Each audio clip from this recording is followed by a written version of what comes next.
current title is? VP of Content. And then will you say like if I said your name and title, I want to say Tarnowski correctly. Did I say it right? Tarnowski. Just the three Tarnowski. words. Tarnowski. Tarnowski. Oh my gosh, 3 words. That's great. Joe Tarnowski, You've had to explain VP that a of few times Content because that's a for great way to. ECRM. Yeah. Does that sound right? Joe Yep. Now. Yep. Cool. You know what's funny when I do my interviews and I get transcripts? They spell my name all different ways.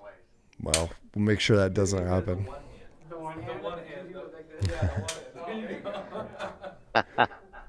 All right, are we ready? All right, let's go. Oh,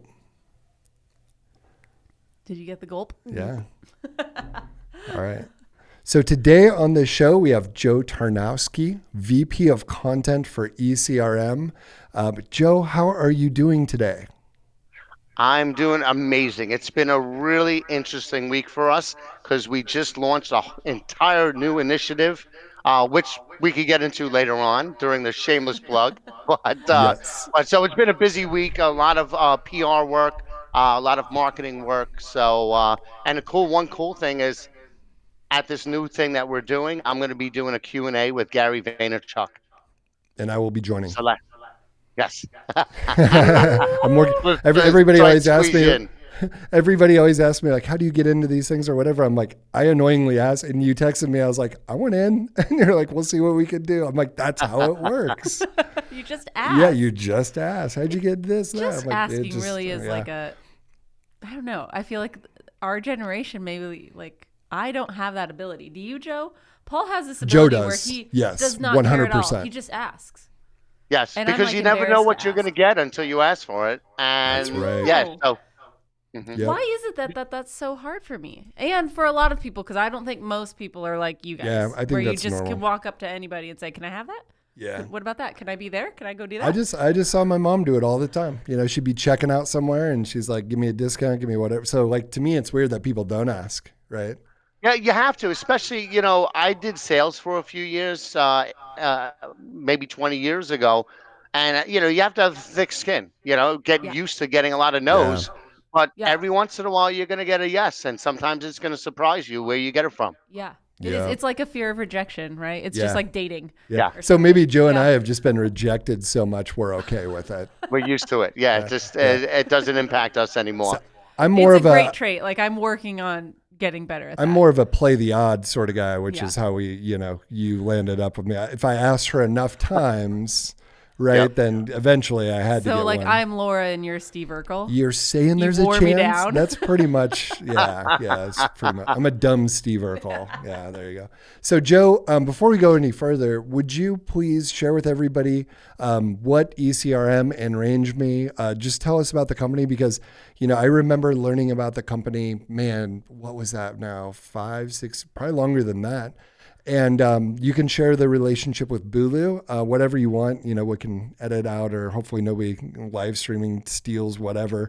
But I think that to me, ECRM is like one of the best kept secrets, intentionally or not intentionally, in the like retail CPG, not even CPG, just the retail industry.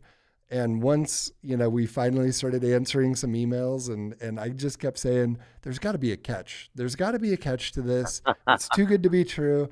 And we went, and even when I was there, I was waiting for somebody to like offer to sell me a timeshare. That was kind of like my mentality. I was like, where's the timeshare person? And we left and I was like, we have to do this Was so valuable. as much as, and I came back, I was like, no, like Kate was correct. We need to do this. So if you could share with everybody, I also think the history is super interesting because, it's, you guys are like the industry people. Like I want to stop short of saying like, it kind of used to be an old boys club. I don't know if that's the right way to say it, but like it's been a foundational thing in the retail industry for so long and the evolution is happening. So I would love for you to share that with our listeners. Yeah, and evolution is actually a great term because, we've evolved so much in the past 25 years, more so in the past, 2 years than ever. But let's see, how can I explain this without taking up the whole time period? Basically, what ECRM does is we make the buying and selling process for retailers and brands more efficient and effective. And we do that in a couple of ways. So for brands, we get them in front of the right retailers that are looking for their products at the right time. And for retailers, we help them boost their product discovery efforts and category planning. So and ECRM, when I say ECRM, I'm talking about corporately, but we also Yep. have RangeMe. Yep. So RangeMe, and this all fits together, and it's more integrated than ever now. But Yes. so RangeMe is a product discovery platform. They have about 200,000 brands on it and thousands of retail buyers. They have corporate relationships, enterprise relationships with some of the largest retailers in the world. So you go to CVS's website and Yep. you click on the link to submit a Yep. product for their consideration. RangeMe handles the inbound product submission process for all of CVS. So all of their Yep. buyers, Whole Foods, you got all the major retailers. 90% of them are on RangeMe in that way.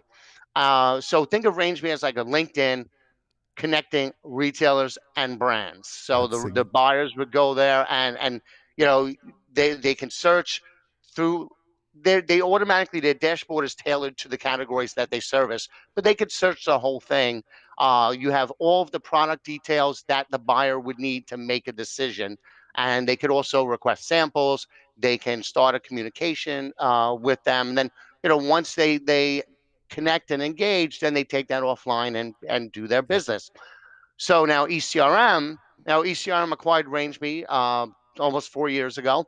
So ECRM's been around since 1994. I can't believe it's 27 years old now, something like that. And what we do again is we connect uh, brands with retailers in face-to-face, curated meetings at scale. And Yep. the way we did this in the past was in person. For Yep. 26 years it was in person. So just I'll use an example.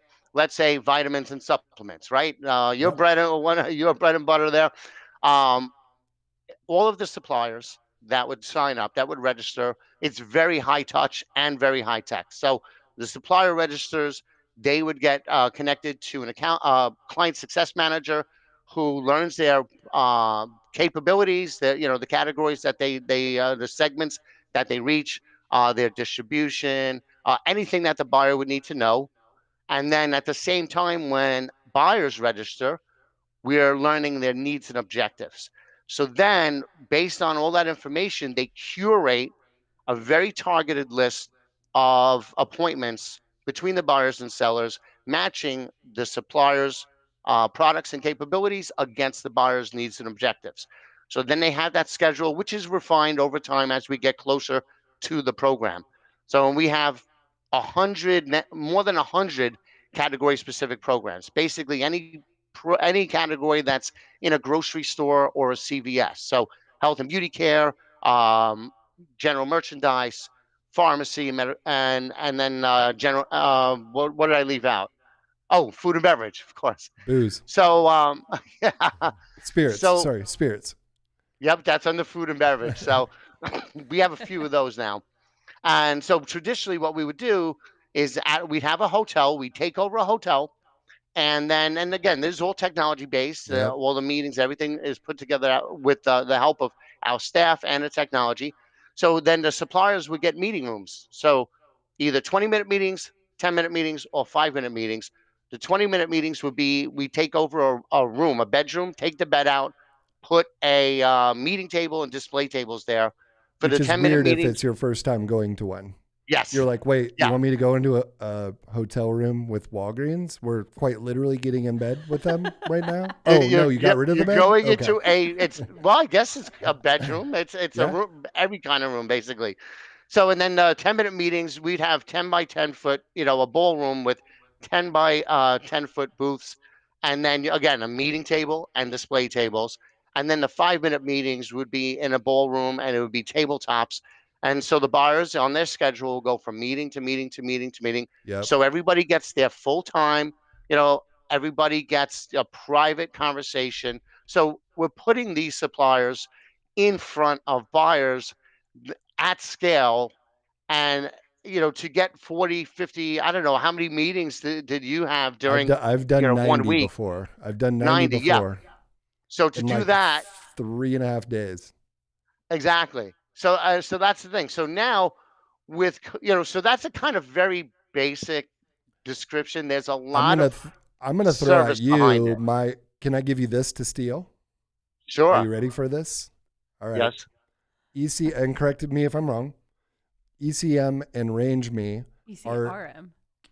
ECRM and RangeMe are the recruiting, interview, and wait, hold on.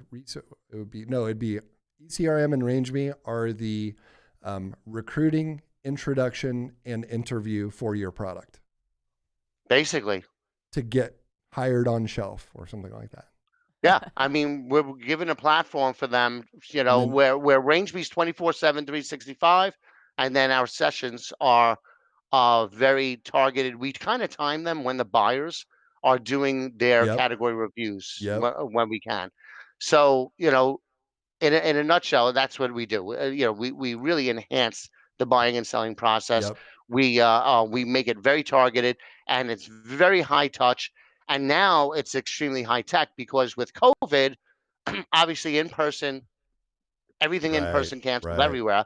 So we had to flip. And what we did was we built a proprietary platform called ECRM Connect. Mm-hmm. And think of, like any virtual meeting platform like this one we're on now, Yep, but it's tailored and it has functionality that's directly customized to the needs of buyers meeting with sellers. So you have the capability to take notes while you're talking. yep, You have products that show up there. You have the ability to rate your meeting. You have the ability for buyers; they can assign follow-up timelines, and all of this information is stored in the supplier's account that's so they can go beautiful. back to it and do their Yep, follow-ups from a follow-up site. So again, there's a lot of prep at the front end. Our CSMs work closely with both the buyers and the sellers in preparing them for the program because that's the key point. That's the really, the what really differentiates us from a lot of people, a lot of companies that are out there is there's so much work on the people side behind the scenes yes, where yes, it's not just you show up and then you have a conversation. For the suppliers, we're making sure they upload all of the information yep, that's necessary for the meeting. For the buyers, they put all their needs and objectives on there so that when the suppliers are on the prep site going through their list of appointments, not only do they see who they're meeting with, but they also know what their needs and objectives are so that yep, when they do get to the face to face, the virtual face to face, they can tailor their presentations yep, accordingly for each buyer. And so all along the way, everybody gets a test run on the platform. Everybody gets, we give them advice and we have a lot of content around how do you set up, yep, how do you act, how within this space, right? How do you use this space? Because in this world now, this is my world for you guys, is what's in this window. right. And like simple things like looking at the camera when you're talking. So Yeah, little difference. Like right now, I'm looking at the camera. So it looks like on your end, I'm looking at you guys. yep. Now I'm looking at you guys. So it looks like I'm looking down. See the Uh-huh. difference? Yeah, yeah, Camera yeah. there. So subtle things like that. We give them all the information and tools and resources that they need so that they can have a really, really uh, strong presentation Yep, for the buyers. Through content, through videos and stuff. Same thing with the buyers, but for the buyers, they're the ones they're not presenting. So right, right, right, it's right. they're getting presented too. And then we have thought leadership stuff on there. We do roundtables on the platform. We have presentations on the platform, educational sessions. Gary We V. have content on the platform that's related to the category. So we've hosted so far on the virtual platform over just under 120,000 individual face-to-face Damn. meetings. Yeah. And So it's robust. that's It works.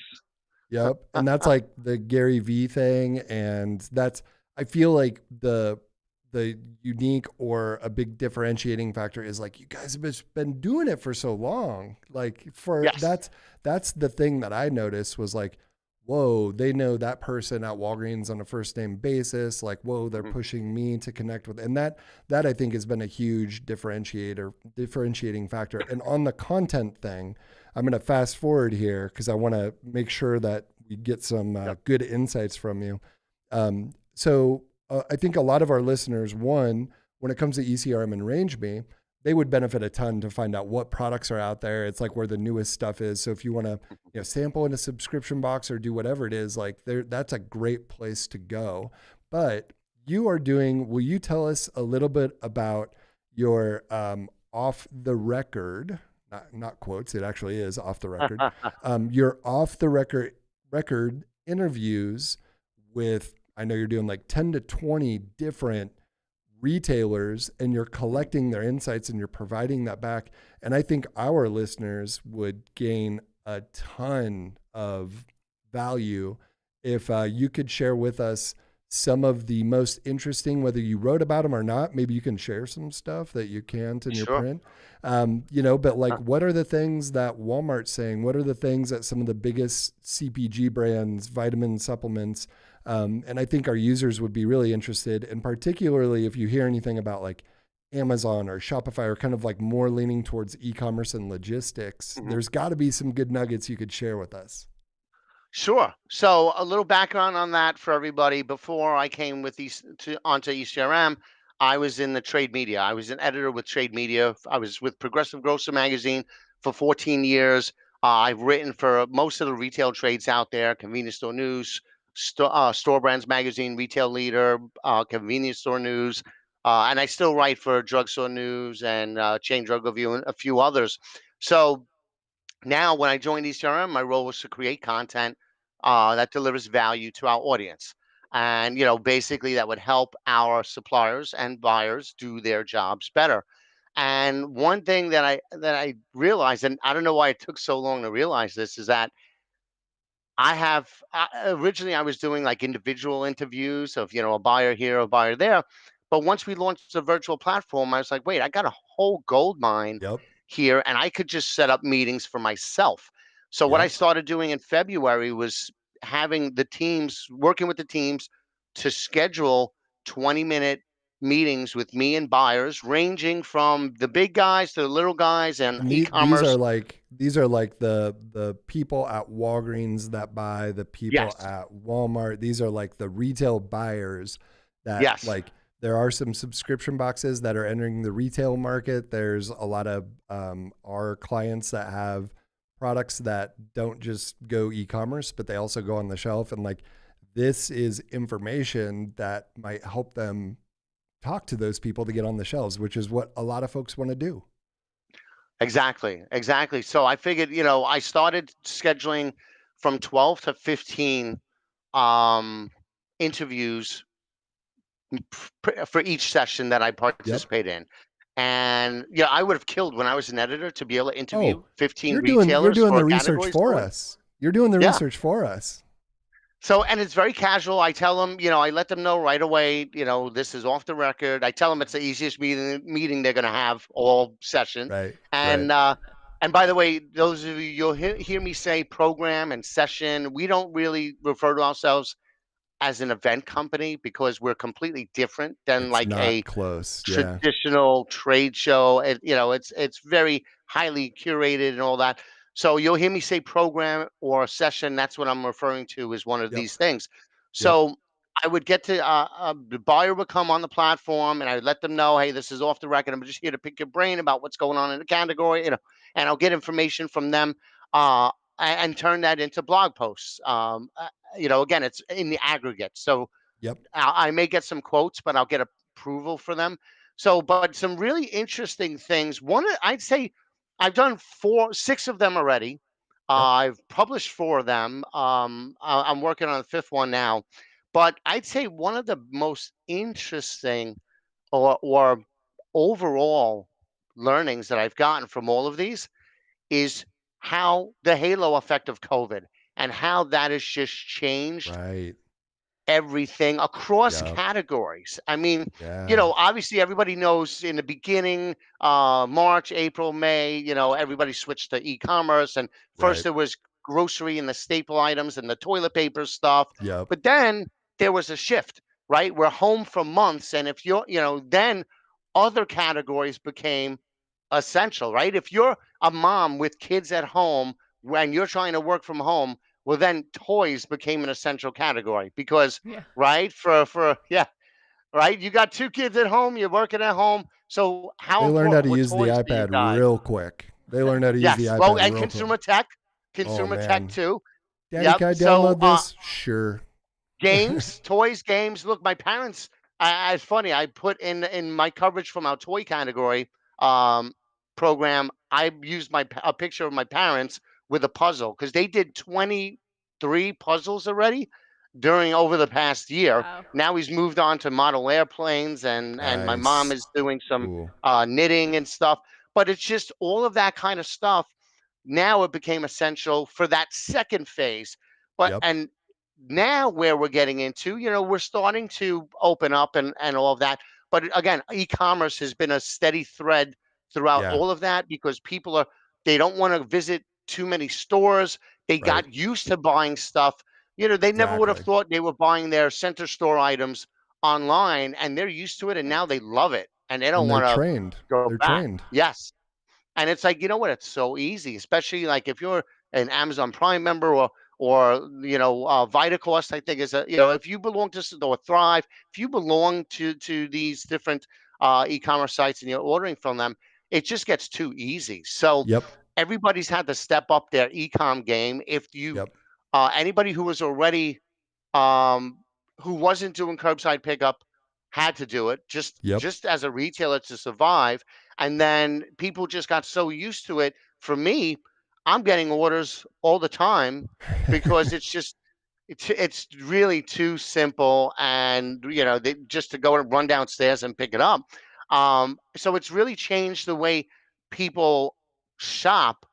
And overall, in one kind of thread that's kind of gone through all of this has been a focus on wellness across all Yep. categories. Yep. So not just the wellness categories. Like I just did my interviews at our healthy living vitamin and nutrition session, but even with the toys, for example, the toy category, Yeah. it's not just the toys to keep the kids busy, but toys to get them exercising in the backyard, outdoor Yes. activities, anything Yep. associated with that. When it comes to consumer technology, right? Health and wellness has gone way beyond Fitbits. You have, sure, I bought 3 sets of headsets, one over the I'm up to ear, two. okay. I bought three. Well, so one over the ear just for when I'm I have a Roco bike Yep. and one of those air bikes. So when I'm on there, I have the over ear headsets. When I go jogging, I have in ear jogging headsets, and then I bought AirPods for phone calls. Yep. But then even beyond that, you have people are now aware of how important sleep is and boosting your immunity, right? So sure, sleep supplements are important. Yeah, Yeah. not if you have, especially if you have kids, but sleep supplements are important. But also, people are getting clocks that have white Oh. noise and things like that. Yep. They'll get blue Yep. light glasses to block out the blue light in the evening because Yep. they know they'll go to sleep easier. People are even getting more advanced. You have athletes are using medical devices, continuous glucose monitors, uh, they're devices for measuring how much fat or carbs you're oxidizing. So, just by breathing into it. So they're getting health and wellness is just permeating so many different categories, not to mention, of course, food, people eating Right. healthier. They're looking for Right. all of these foods with certain ingredients and anti-anxieties. I mean, so it's just Yep. permeated everything. Yeah. Well, that's fascinating as far as like mostly because I think I went the other way. I was like, we're locked up with 2 kids and 2 dogs.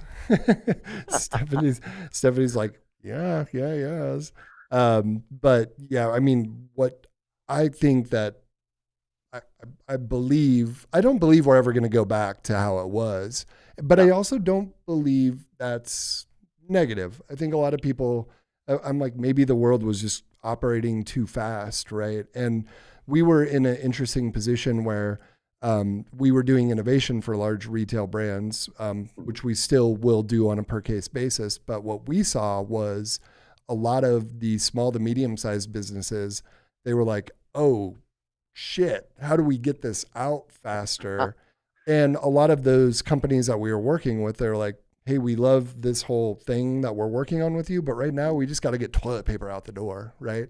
Yeah. And so I don't know if this, as you've come across any of this, but when it comes to the logistics of switching from retail to, direct to consumer, and is that something that you hear at the level that you're at? Do you have any insights or experience on the headaches that come with that? Because that's a new thing for a lot of those brands where it was never even a thought. And then now they get all hyped up and they get ready to do something and they're like, yeah, it's too expensive to ship. And they're like, what are you talking about? I just used to email somebody to ship. So I'm curious if you've heard anything on that front.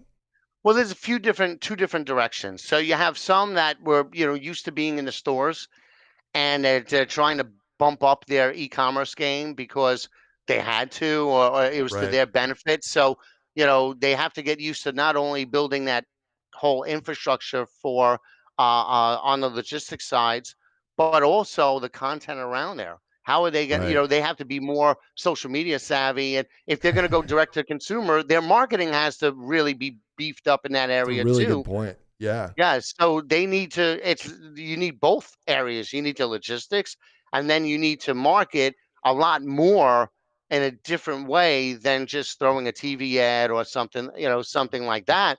And I've seen a lot of companies that I spoke with, well, I'm hearing dropship mentioned all the time. It's like, Yeah. yes, when I ask them, what are you looking for from suppliers? And they're like, well, we want dropship capabilities, especially on a consumer tech side, or a lot of these retailers, they want to do endless aisles, especially in some categories. It's like consumer tech. They're like, we have an endless aisle. So we Oh, want right, to be right, able to right. offer a lot more than we can fit on the shelf. So we'll also have an extension online where they can, they can find these other products online. Right. Stephanie, dropship, ghost ship, etc. You probably have the most operation and logistics experience out of everybody here. Will you share with our viewers what drop shipping means, what ghost shipping, which same Right. thing? Well, Different. when Joe mentions it, what they're talking about is if a supplier gets picked up by Walmart, right, and this whole endless aisle, you might not be able to find that product in a Walmart store, or you also might. But regardless, they want to also be able to sell that product on Walmart.com, Mm-hmm. but it's not fulfilled by Walmart. Yep. It's fulfilled by another third party, Bulu. potentially Bulu, or another 3PL, and it's drop shipped to the customer.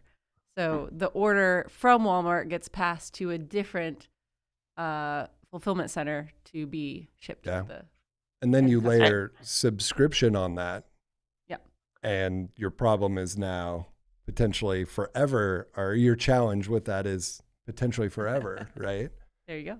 And well, the one of the things that I think that spurred on the interest in that was the fact that when COVID first hit and products were not available, they're out of stock in the store, and yeah, then Right. retailers realized, you know what, if I work with brands and they have drop ship capabilities, if they can't find something in the store, they could definitely find it in my website. I could work with all of these. Like one retailer I was speaking with, they had a marketplace, and even though in the store they couldn't keep up with, I think it was rice, they mentioned, right. but they were able to find all of these smaller niche local Yep. brands Yep. into different areas that had rice that they never would have dealt with in a store. Right. But now all of a sudden, so then that opened a lot of these retailers' eyes to the value of working with Yep. brands in that capacity. It expands their reach.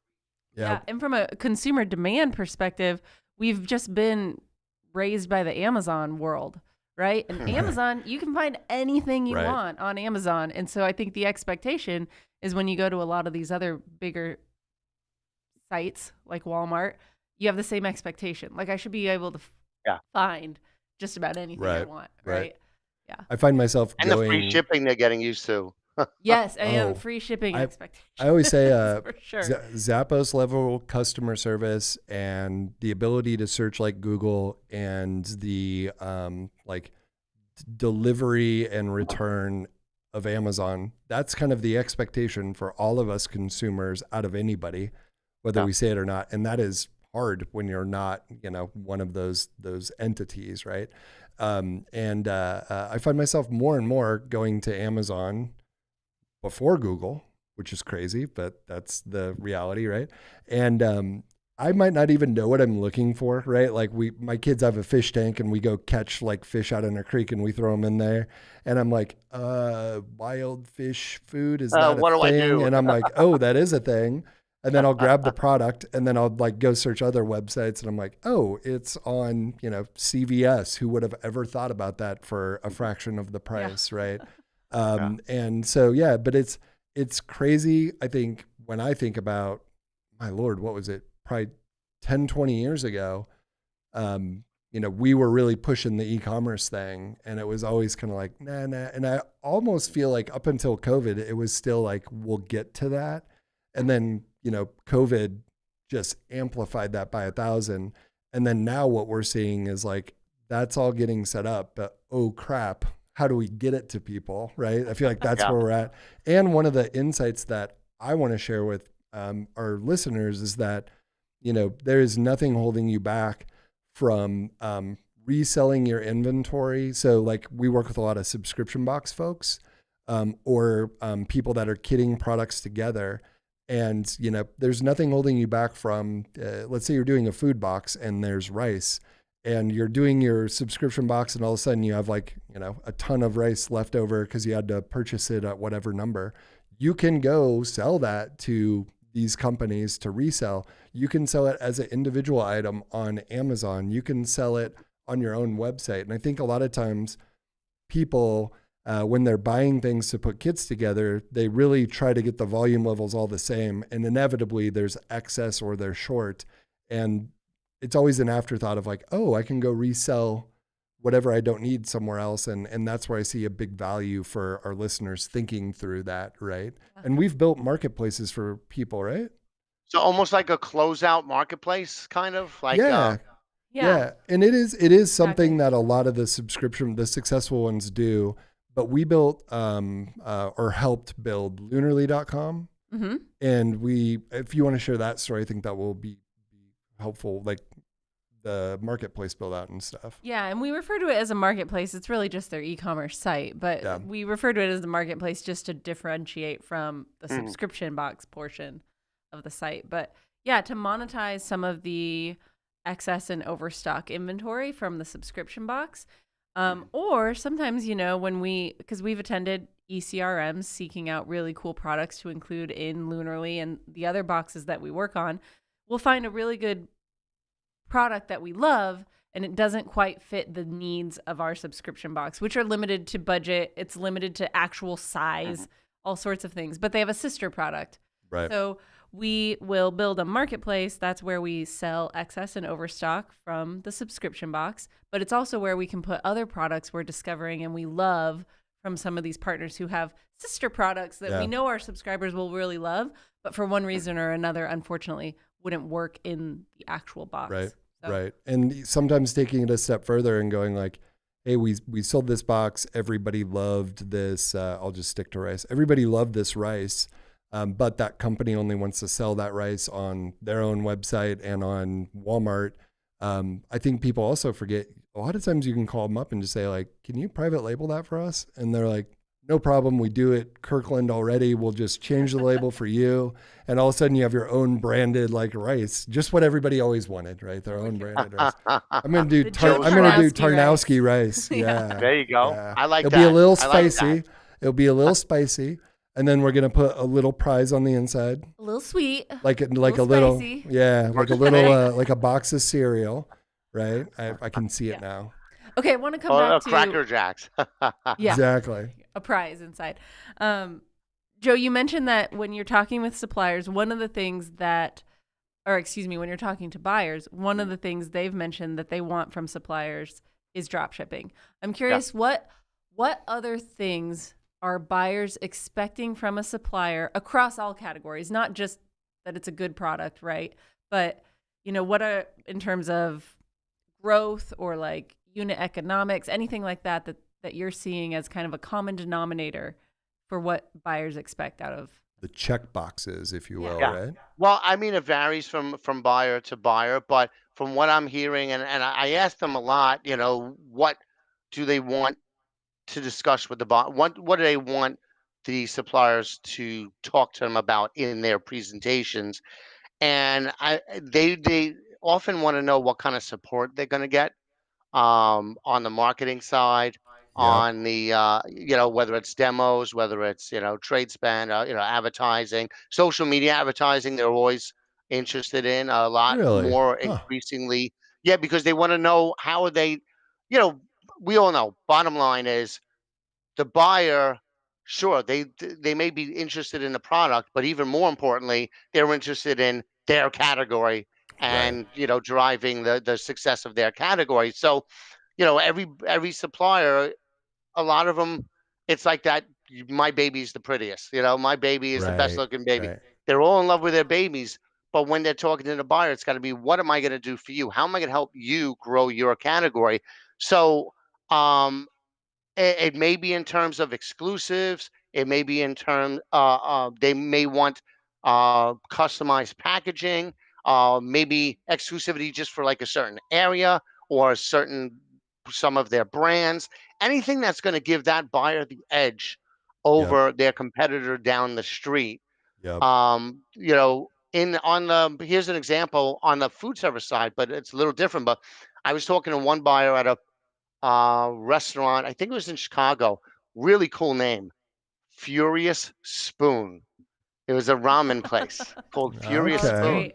I love it. And he mentioned to me, he said he's normally changes his beer menu once every couple of once a year or something, and he changed it 5 times during COVID because he didn't want to sell any beer or canned alcoholic beverages that were on the shelves in the local stores Right. because everybody's drinking and eating at home. They could just get it Yep. cheaper there, but the same thing's happening. But all buyers are like that. They want something different.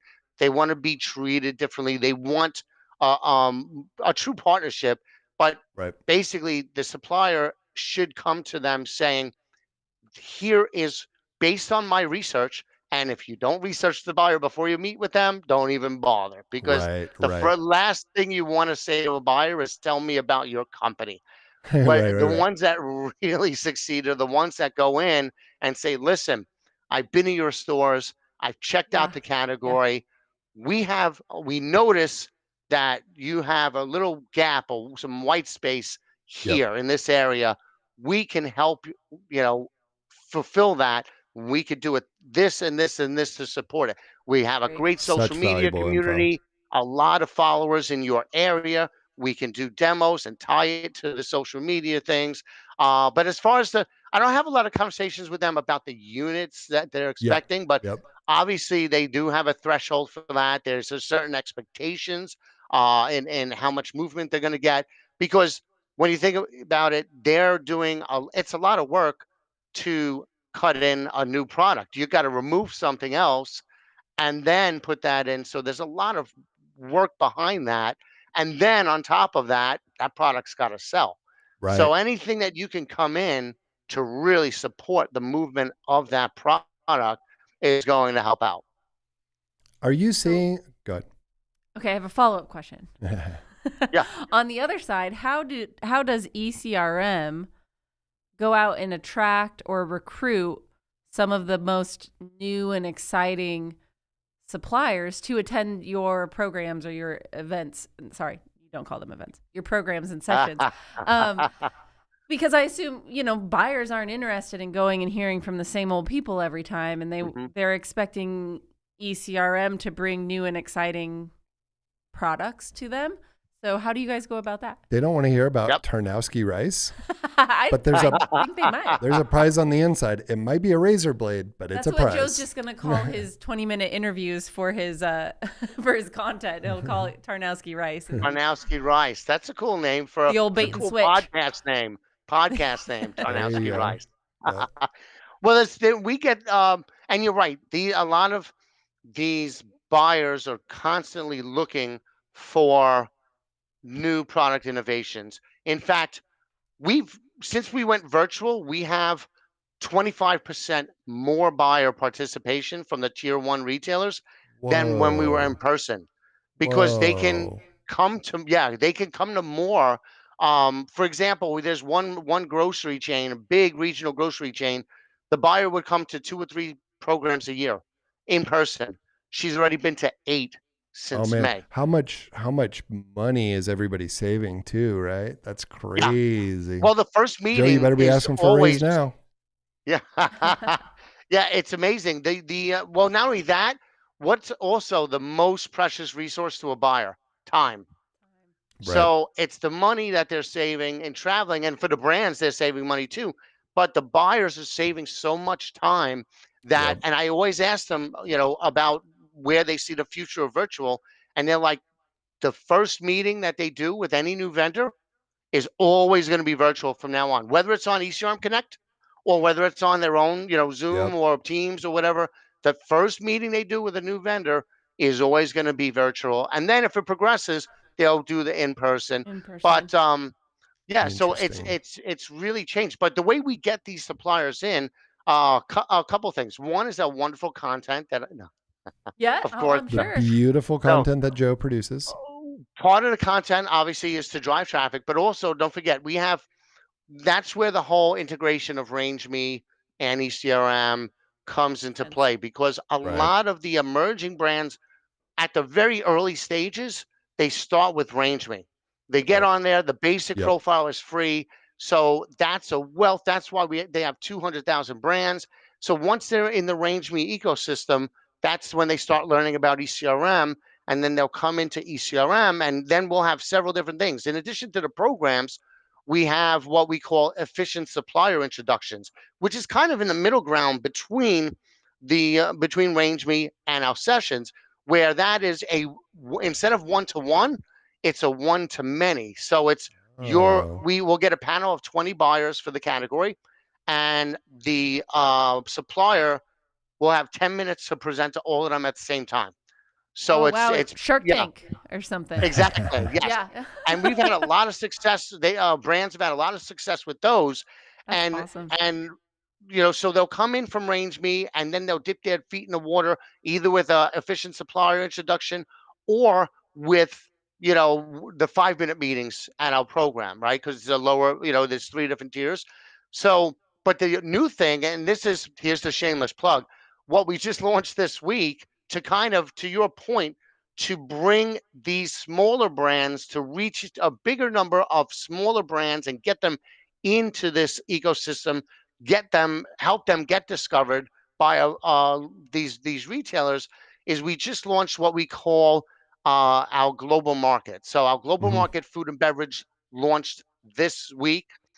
We announced it on Tuesday of this week, and what that is it leverages RangeMe and ECRM Connect in tandem. So think of all of the register. It goes across all the food and beverage categories. So we have 28, I think 30 something programs now for food and beverage. So this covers all of it. It spans all of them. And when the suppliers, it's a very low cost.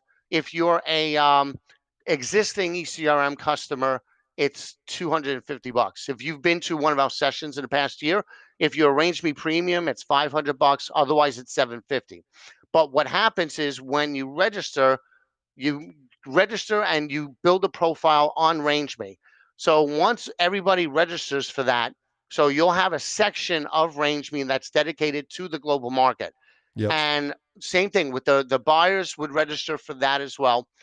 So from mid-May until towards the end of June or mid-June is what we call the discovery phase. So all of the buyers during that time They'll go into RangeMe into the global market area, Right. and they all of the registrants that are relevant to that buyer's categories that they select are up here, and they'll wander through them just like you would at an expo. You'll wander through, Yep. you see you check the profiles, then, and here's where it gets really cool. When they find someone they're interested in meeting with and taking that step, they just hit one button, and then that supplier is alerted that the buyer wants to set up a meeting. They open up the calendar for the buyer and click a 10-minute time slot. Then the week of the 28th, June 28th to July 2nd, that's the meeting phase. So that, Right. and that's when we have all of our content.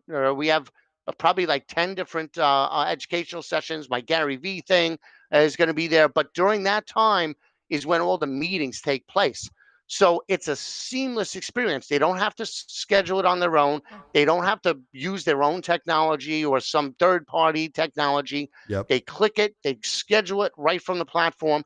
Boom. And then that week they have their meetings. It's all automatically done. So this is kind of a new thing. We're going to do one for food and beverage. We're going to do one for health and beauty care, one for GM, one for pharmacy.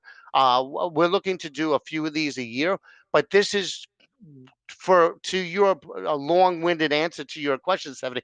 This is like our newest thing to accomplish that, to give more emerging brands the opportunity to be discovered at scale in a big way. So, and this is the first thing that really leverages both in tandem.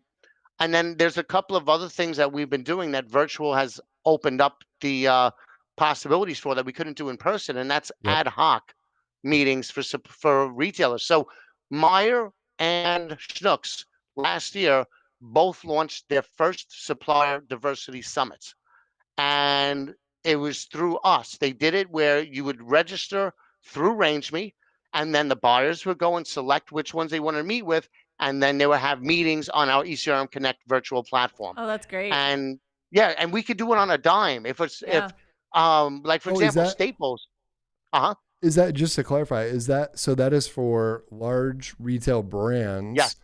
to have meetings with a diverse group of people Suppliers. So yeah, diverse owned Suppliers. suppliers. Yeah. specifically? So if they want to buy products that are specifically from like people of color or whatever it is, Yes. like that, oh, that's super cool. That's That, great. It's like Meyer coming in and saying almost like private layer and private label of ECRM event for me.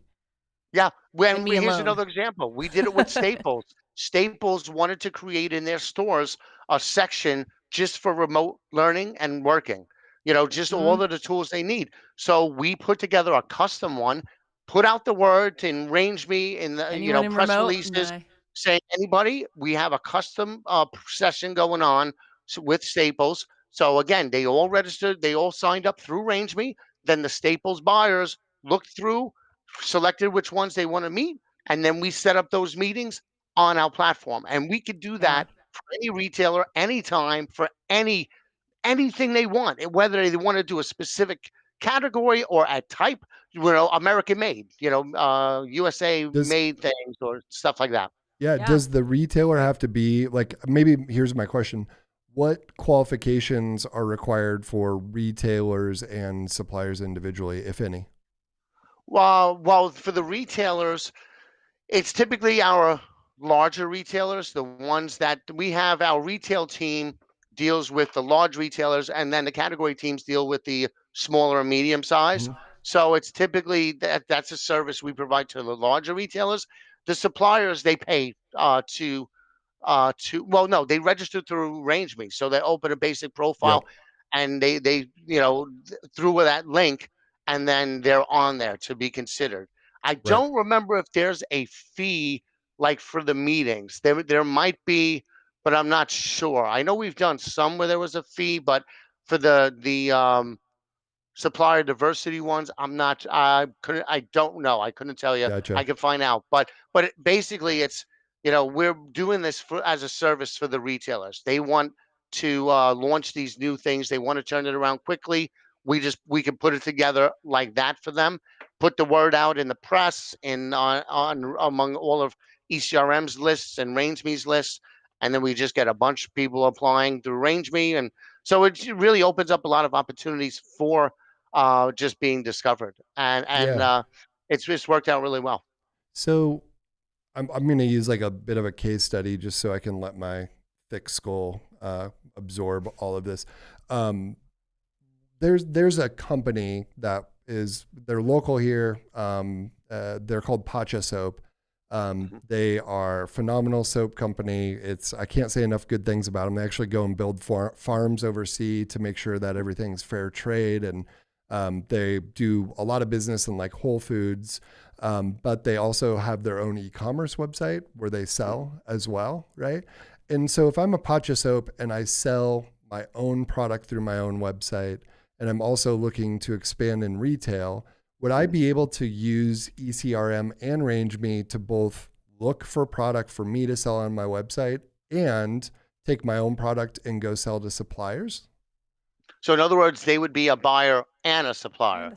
Is that possible? So yes, but I think they'd have to have like different accounts for each, like if Yeah. they're registered. I think, haven't you done that? You've registered as a buyer in some cases and a supplier in some cases, right? This was, and I was asking for them because I'm not managing our account, but now since I've heard some of the bells and whistles, I'm like, I got to log back in and see what's going on. But we do have, a lot of the people that we know or work with. I'm a big fan of like Amora Coffee, right?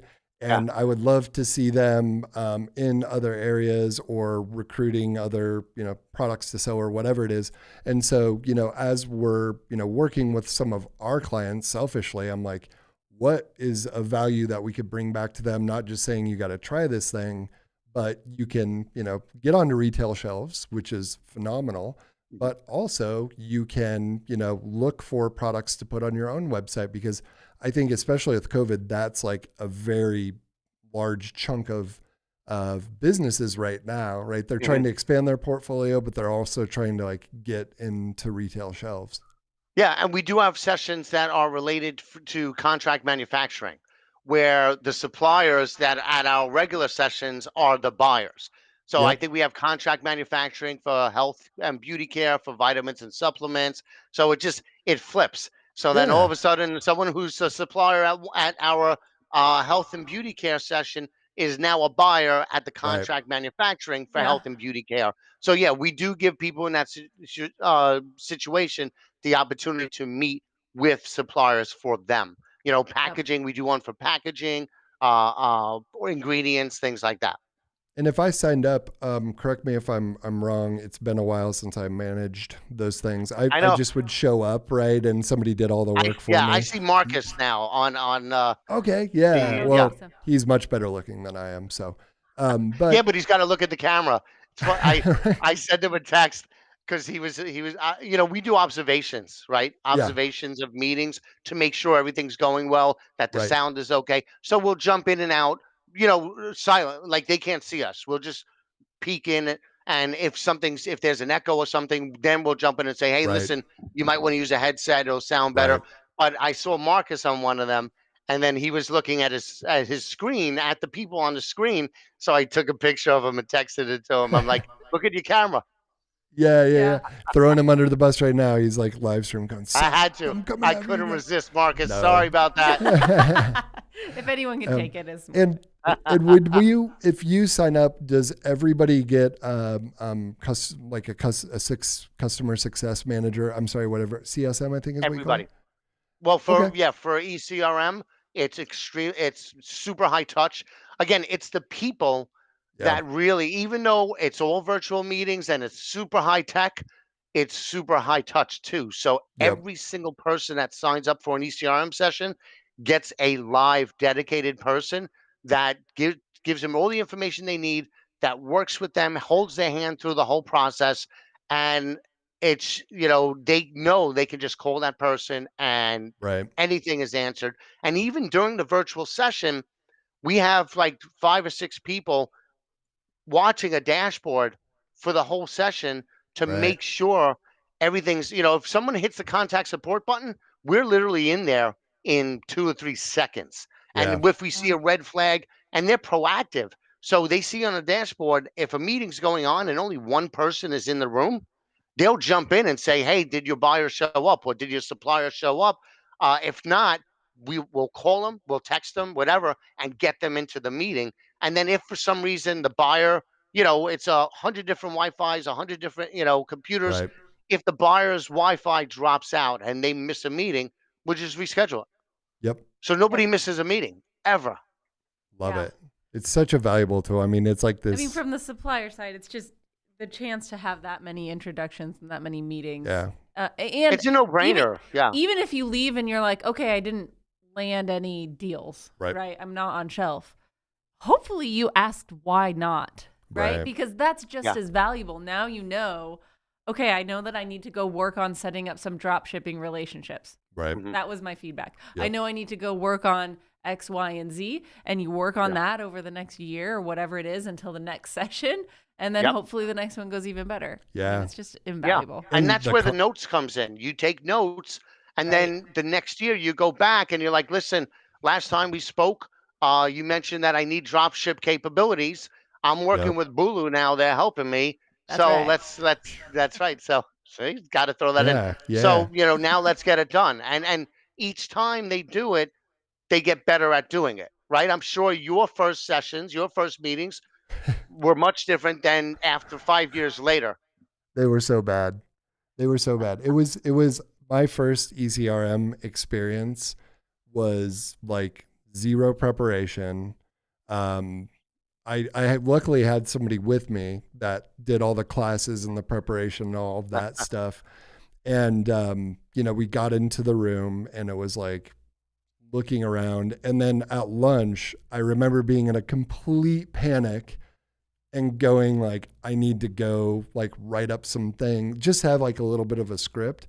And then Yeah. it went much better. And then what we did was for all the ECRMs that we attended, I remember we had a video that we would show, but that didn't go so well. And then interestingly enough, what was really successful for us, and this was in person in a room, we created a couple little slides on cardstock because I would notice towards, day 3 or 4, everybody's 75 meetings in. And it's hard for anybody, even when you're presenting or whatever. We'd bust out these little slides and it was just like infographics